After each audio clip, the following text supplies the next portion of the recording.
Hello! Welcome back to my channel. Mami D here from Cook with Janella. Okay. So ito na nga, meron ako ditong pork belly. Normally is pork belly. Yan. So ilalagay ko luto siyang buo kasi pag malambot na siya, i-slicein. So ito, Chinese style to siya. Ang tawag dito kumba pao. Bibili ng amo ko ng siu pao na walang laman, yung pao. Kung baga siu pao sa atin yun. Pero wala siyang laman. Tapos para lang siyang sandwich. So, i-open lang yun siya. Tapos saka ilalagay. So, papakita ko anyway yun. At anyway, nakaluto na ako noon. So, ito yung pork belly. Ito yung lean. So, ayaw ng amo ko ng pork belly. So, kaya hinaluan niya ng ganito. So, yun na. So, tatimplahan na natin. So, ilalagay ko lang to lahat sa oven. So, meron tayong dahon paminta, bay leaf. Tapos, nilagyan ko lang ng isang, actually tatlo. Isa lang kasi masyadong matapang yung amoy. Ayaw ng amo ko. Tapos, meron tayong pamintang buo dito. Black peppercorn. At isang cinnamon stick. At maraming bawang. O, yung slice pala ako ng luya. Hindi ko pa na slice pala. Nakalimutan ko. At syempre, gagamitan ko ng dark sweet sauce. Hindi naman siya masto siya. Toyo. Sa atin, toyo lang eh. Ito kasing dark sauce. Ito yung pampakulay. So, wala na po itong sukat-sukat. Tapos ito yung light sauce. Ang light sauce, mas light siya. Tingnan mo, mas matubig at mas maalat. Ito siya ay hindi maalat. So, yun po ang pinagkaiba ng dark sauce tsaka light sauce. Alam ko sa atin is toyo lang. Wala ng light sauce yata. O, yan. So, mas maalat itong light sauce. So, dami-damihan ko kasi ito yung pinaka pangtimpla niya. May lasa. Ito yung magbibigay lasa. At syempre, lalagyan ko din ng suka. So, wala akong datong puti. So, lalagyan ko lang dito. Okay. Tapos, syempre, yung tubig. So, ganun lang. Napakabilis lang. O, diba? Halo-halo mo lang sa atin. Walang oven kami. So, ginagawa ko dito noon sa malaking sa malaking kawali. So, tapos paanuhan ko siya. Teka muna, kukuha ako ng luya. Palm sugar. Ano to siya? Yung baga sa ating kalamay. Pero ano to eh? Palm sugar. Ayan, ginaling na siya. Huwag mag-alala kasi ang sugar at ang salt at ang magmi-mix is lalabas, napakasarap. So, lagyan ko rin ng asin kasi kulang man na sa asin yan. So, yan lang. At lalagyan ko konti ng hahimasin ko pala konti. At lalagyan ko rin ng pamintang durog, white pepper. So, yan lang. Tapos, halo-haloin natin para maghugasin, guys. So, ganun lang para mahalo itong tuyo.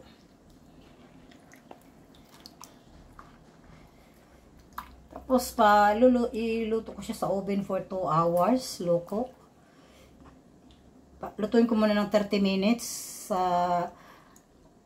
high temperature, 200. Tapos after oven. So babalikan ko kayo after 2 hours. So yan na nga. So as you can see, medyo kumunti na yung kanyang tubig. So, mamaya titikman natin kung tama lang yung kanyang lasa, tama lang yung medyo tamis-tamis niya. Huwag masyadong matamis, huwag din masyadong maalat. So, yun lang.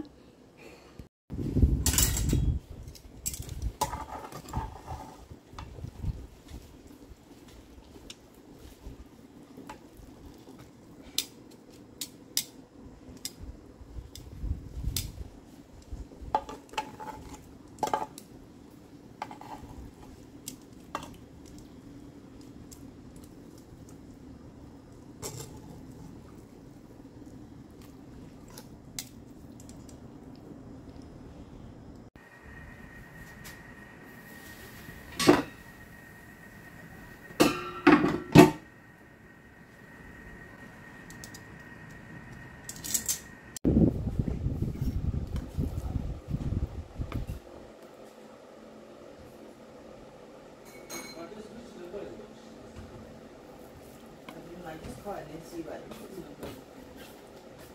I don't know.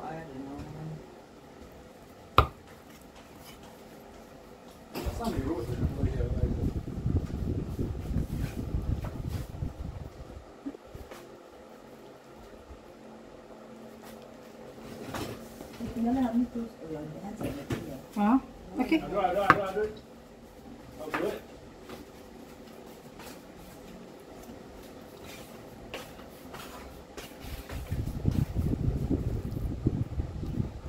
What happened to that number? No more, sir. How come you wrote here? Put out here. Yeah, when I clean there, I rub. No, one of them is security, you see.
Mm.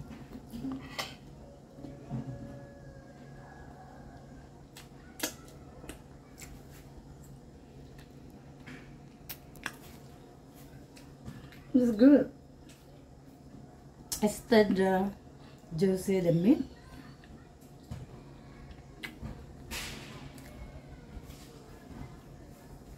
It's so good, man. Just nice. Salty and sweet from the brown sugar. And the meat is so tender. Taka. Tagalog pala to. Yung meat, ang lambot-lambot niya as in. So, ganito lang siya, para siyang pao. Parang siupaw. Pero itong pao, binili ko lang to. Binili ng amo ko, walang laman. So, ito yung, ganito dito sa sa restaurant kasi, pag nakaya kasi sa order ka nito. Yung banat, tsaka yan, ganyan. So, parang hamonado siya sa atin, pero sa atin may pineapple, may ano. So, yan. Tapos, slice ng maliliit. Pagka-slice, yun yung ipapalaman sa dito sa pao. So good.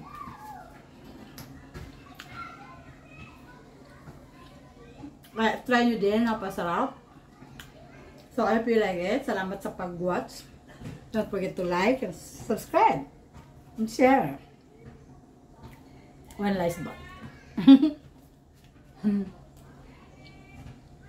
It's so good. Coriander at flavor. Kasi diba yung baboy parang nakakaumay. Pag nakagat mo yung coriander, merong kick of yung nawawala yung ano niya.